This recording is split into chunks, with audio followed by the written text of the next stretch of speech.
Sir ಶೆಟ್ರೆ ಇಲ್ಲಿ sir cinema ವಿಚಾರದಲ್ಲಿ hype create ಮಾಡ್ಕೊಂಡು ಸಿನಿಮಾ ಬಿಸ್ನೆಸ್ ಮಾಡ್ಕೊಳ್ಳೋ ಮಧ್ಯೆ ಸಿನಿಮಾದ ಕಂಟೆಂಟ್ ನೋಡಿ ಮಾತಾಡೋ ಸಂಖ್ಯೆಗಳು ಕಮ್ಮಿ ಇರುತ್ತೆ. ಅಂತರ ಮಧ್ಯದಲ್ಲಿ ಸಿನಿಮಾದ ಸಿನಿಮಾನ ನೋಡಿ ಮೆಚ್ಚಿ ದೊಡ್ಡ ದೊಡ್ಡ ಕಂಪನಿಗಳು ಮುಂದೆ ಬಂದಿರುವಂತ ಸಿನಿಮಾ ರಿಲೀಸ್ ಮಾಡ್ತೀವಿ ಅಂತ ಡಿಸ್ಟ್ರಿಬ್ಯೂಷನ್ಗೆ. ಸೊ ರಾಜ್ಬೀರ್ ಶೆಟ್ಟರು ಕೂಡ ಸಾಥ್ ಕೊಟ್ಟಿದ್ದಾರೆ. ಅಂದ್ರೆ ದುಲ್ಕರ್ ಅವರ ಒಂದು ಕಂಪನಿ ಜೊತೆಗೆ ನೀವು ಕೊಲಾಬ್ರೇಟ್ ಆಗಿ ಒಂದಷ್ಟು ಮಾತುಕತೆ ಮಾಡಿದ್ರಿ ಈ ಸಿನಿಮಾ ಬಗ್ಗೆ. ಏನ್ ಹೇಳಿದ್ರು ಸರ್ ಸಿನಿಮಾ ನೋಡಿ ಅಂತ? ಅಂದ್ರೆ ಯಾವತ್ತೂ ಕೂಡ ಈಗ ಸ್ಪೆಷಲಿ ಡಿಸ್ಟ್ರಿಬ್ಯೂಟರ್ಸ್ಗೆ ಯಾವ ಕಂಟೆಂಟ್ ನ ಅವ್ರ ಜನರ ಮುಂದೆ ಇಡ್ತಾ ಇದ್ದಾರೆ ಅಂತ ನಾವು ಕ್ಲಾರಿಟಿ ಕೊಟ್ಟಾಗ ಅವ್ರಿಗೆ ಅದನ್ನ ಎಲ್ಲೆಲ್ಲ ಯಾವ ಥಿಯೇಟರ್ಗಳು ಇಂಪಾರ್ಟೆಂಟ್ ಆಗುತ್ತೆ ಅದೆಲ್ಲ ಅವರಿಗೆ ಅರ್ಥ ಆಗುತ್ತೆ. ಸೊ ಅದಾದಾಗ ನಮ್ಗೆ ಓಪನಿಂಗ್ ತಗೊಳ್ಳುವಂತ ಚಾನ್ಸು, ಬಿಸ್ನೆಸ್ ಚೆನ್ನಾಗಿ ಮಾಡುವಂತ ಚಾನ್ಸು, ಯಾಕಂದ್ರೆ ಅವರಿಗೆ ಥಿಯೇಟರ್ ಗೊತ್ತಿರುತ್ತೆ, ನಮ್ಗೆ ಸಿನಿಮಾ ಗೊತ್ತಿರುತ್ತೆ. ಹಾಗಾಗಿ ಸರ್ ಕೂಡ ಓಪನ್ ಇದ್ರು ಸಿನಿಮಾ ತೋರ್ಸೋದಕ್ಕೆ. ಹಾಗಾಗಿ ಸಿನಿಮಾ ತೋರಿಸಿ ಅವರು ಎಲ್ಲಾ ಡಿಸ್ಟ್ರಿಬ್ಯೂಟರ್ ಕೂಡ ಹಾಗೆ ಬಂದ ಕಾರಣದಿಂದಾಗಿ ಝೀ ಇಂದ ಹಿಡಿದು ವೇಫೇರ್ಸ್ ಇಂದ ಹಿಡಿದು ಮೈತ್ರಿಯಿಂದ ಹಿಡಿದು AGS ಇಂದ ಹಿಡಿದು ಎಲ್ಲರೂ ಕೂಡ ಸಿನಿಮಾ ನೋಡೇ ಅವ್ರು ಇಷ್ಟಪಟ್ಟೆ ಬಂದ ಕಾರಣದಿಂದಾಗಿ ನಮಗೆ ಒಂದು ಜಾಸ್ತಿ ಸ್ಟ್ರಾಂಗ್ ಹೋಲ್ಡ್ ಇರುತ್ತೆ. ಇಲ್ಲಿ ನಮ್ಮ ಕರ್ನಾಟಕದಲ್ಲಿ ಚೆನ್ನಾಗಿ ಆದ್ರೆ ಸಿನಿಮಾ ಆಗ ಇನ್ನೂ ಬೇರೆ ರೀತಿ ನಮಗೆ ಹೊರಗಡೆ ಓಪನಿಂಗ್ ತಗೊಳಕ್ಕೆ ಹೆಲ್ಪ್ ಆಗುತ್ತೆ. ಬಂದಂತ ರೆಸ್ಪಾನ್ಸ್ ಏನಿತ್ತು ಅಂತ ಸಿನಿಮಾ ನೋಡಿದ ತಕ್ಷಣ ಅವ್ರ ಕಡೆ ಅವ್ರಿಗೆ ಬಹಳ ಇಷ್ಟ ಆಯ್ತು. ಬಟ್ ಈಗ ಯಾವ ಶೇಪ್ ಅಲ್ಲಿದೆ ಅಷ್ಟು ಕಂಪ್ಲೀಟ್ ಇರಲಿಲ್ಲ, ಯಾಕಂದ್ರೆ ಸ್ವಲ್ಪ ದಿವಸಗಳ ಹಿಂದೆ ಅಲ್ವಾ. ಈಗ ಇನ್ನೂ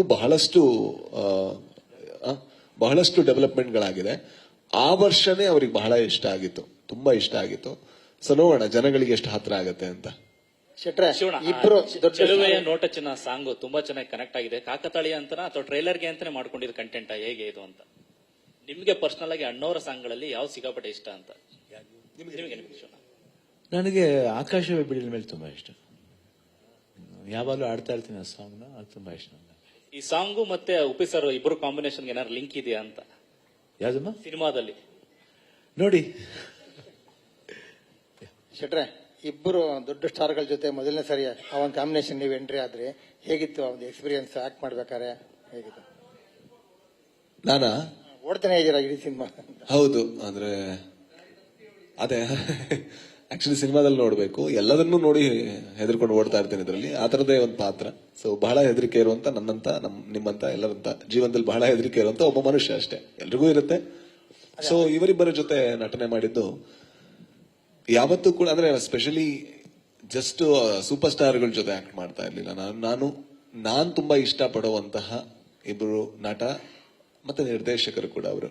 ಸೊ ಅವ್ರ ಜೊತೆ ಕೆಲಸ ಮಾಡ್ತಿದ್ದೆ. ಹಾಗಾಗಿ ನನಗೆ ಭಯ ಇತ್ತು ಏನಂದ್ರೆ ಅವ್ರು ಏನಾದ್ರೂ ಒಂದು ಮಾತು ಹೇಳಿದ್ರು ಕೂಡ ನನ್ನ ಬಾಯಿ ಮತ್ತೆ ಡೈಲಾಗೇ ಬರುತ್ತೋ ಇಲ್ವೋ ಅಂತ. ಬಟ್ ಆದ್ರೆ ಅವ್ರು ಎಷ್ಟು ಕಂಫರ್ಟೇಬಲ್, ಈಗ ನನ್ನ ಮಾತ್ರ ಅಲ್ಲ, ನಿಮ್ ಜೊತೆ ಮಾತಾಡ್ಬೇಕಾದ್ರೆ ಕೂಡ ಒಂದು ಇಮೇಜ್ ಕಾನ್ಶಿಯಸ್ ಇಲ್ಲದೆ ಮಾತಾಡ್ತಾರೆ. ಹಾಗಾಗಿ ನಾನು ಹೊರಗೆ ಬಂದ್ಮೇಲೆ ಯಾರೋ ಪ್ರಶ್ನೆ ಕೇಳಿದಾಗ ಇದೇ ಪ್ರಶ್ನೆ ಕೇಳಿದ್ರು, ಹೇಗನ್ಸು ಸ್ಟಾರ್ಗಳ ಜೊತೆ ಯಾವತ್ತು ಸ್ಟಾರ್ ಅಂತ ಅವ್ರು ತೋರ್ಸೇ ಇಲ್ಲ ಅಂತ ಅನಿಸ್ತು. ಅದು ದೊಡ್ಡತನ ಅವ್ರದ್ದು ಅಂತ ನನ್ಗನ್ಸ್ತು. ಅದರಿಂದಾಗಿ ಇಡೀ ಸಿನಿಮಾ ಅರ್ಜುನ್ ಜನ್ಯ ಅವರಿಗೆ ಹೇಗೆ ಕಟ್ಟಕ್ ಸಾಧ್ಯ ಹಾಗೆ ಕಟ್ಟಕ್ಕಾಗಿದೆ.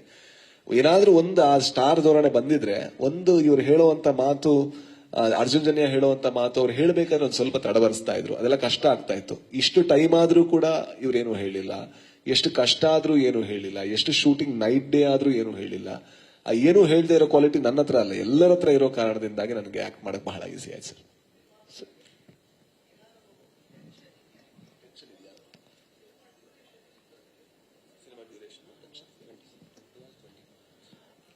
2 hours 26 minutes ಇದೆ ಸರ್. ಟೆನ್ಷನ್ ಏನಿಲ್ಲ ಸರ್. ನೋಡಿ ಹೆಂಗ್ ಮಾತಾಡಿದ್ರೆ, ನಂಗೆ ಟೆನ್ಷನ್ ಇದ್ರೆ ಹಂಗೆ ಮಾತಾಡಕ್ಕಾಗತ್ತೆ ಸರ್. ಖುಷಿಯಿಂದ ಮಾತಾಡ್ತಾ ಇದ್ದಿದ್ದು, ಟೆನ್ಷನ್ನೇ ಇಲ್ಲ ಸರ್ ನನಗೆ.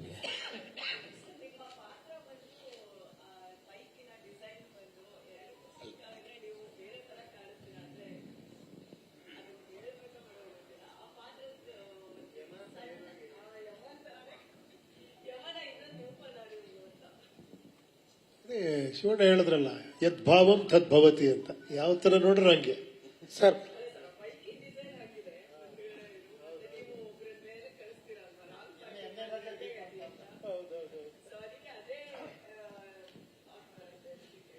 ಸರ್ ವೇದಿಕೆ ಮೇಲಿರೋ ಪರಮೇಶ್ ಶೆಟ್ರೆ ನೀವೇ ಇಲ್ಲಿ ಸರ್, ಇಲ್ಲಿ ಸರ್ ಪರಮೇಶ್ ಶೆಟ್ರು ವೇದಿಕೆ ಮೇಲಿರೋರು ಯಾರು ಬೇಕಾದ್ರೆ ಇದಕ್ಕೆ ಉತ್ತರ ಕೊಡ್ಬೋದು. ಯಾಕಂದ್ರೆ ಇತ್ತೀಚಿನ ದಿನಗಳಲ್ಲಿ ಸೌತ್ ಇಂಡಿಯಾ ಸಿನಿಮಾ ಅಂದ ತಕ್ಷಣ ದೇವರ ಬಗ್ಗೆ, ದೇವರ ಮಹಿಮೆ ಬಗ್ಗೆ ಹೇಳ್ತಾ ಬರ್ತಾ ಇದೆ. ಅದು ಖ್ಯಾತಿ ಕೂಡ ಆಗಿದೆ, ಇತಿಹಾಸವನ್ನು ಸೃಷ್ಟಿ ಮಾಡ್ತಾ ಇದೆ. ಇಲ್ಲಿ ಗ್ಲಿಮ್ಸ್ ಗಳನ್ನ, ಟ್ರೈಲರ್ ಗಳನ್ನ ನೋಡಿದ್ರೆ ಕಾಪಾಡೋ ಅರ್ಧನಾರೀಶ್ವರ ರೂಪದಲ್ಲಿ ಶಿವಣ್ಣ ಆಗಿರಬಹುದು, ಕಾಡುವಂತಹ ಯಮನ ರೂಪದಲ್ಲಿ ನೀವಾಗಿರ್ಬೋದು, ಅವರ ಇಬ್ಬರ ಮಧ್ಯೆ ಒದ್ದಾಡೋ ರಾಜ್ಬಿ ಶೆಟ್ಟಿ ಅವರು ಕಾಣಿಸ್ತಾ ಇದ್ದಾರೆ. ಎಲ್ಲೋ ಒಂದ್ ಕಡೆ ಕಾಣಿಸ್ತಾ ಇದೆ ನಮ್ಮ ದೇಶದ ನಾವು ನಂಬುವಂತ ದೈವ ಮತ್ತೆ ಹುಟ್ಟಿ ಬರ್ತಾನೆ ಅಂತ. ಈ 45 ಆ ರೀತಿ ಸೃಷ್ಟಿ ಆಗತ್ತೆ ಅಂತ ಕಾಣಿಸ್ತಾ ಇದೆ. ನಾನು ಹೇಳ ಗೊತ್ತಿಲ್ಲ, ಇದು ಹೆಂಗ ಕರೆಕ್ಟಾಗಿ ಗೊತ್ತಿಲ್ಲ. ನೀವು ಹೇಳ್ದಾಗ ನನಗೆ ಫ್ಲಾಶ್ ಆಯ್ತು, ಯಾವುದೋ ಒಂದು ಸಿನಿಮಾ ಅಂತ.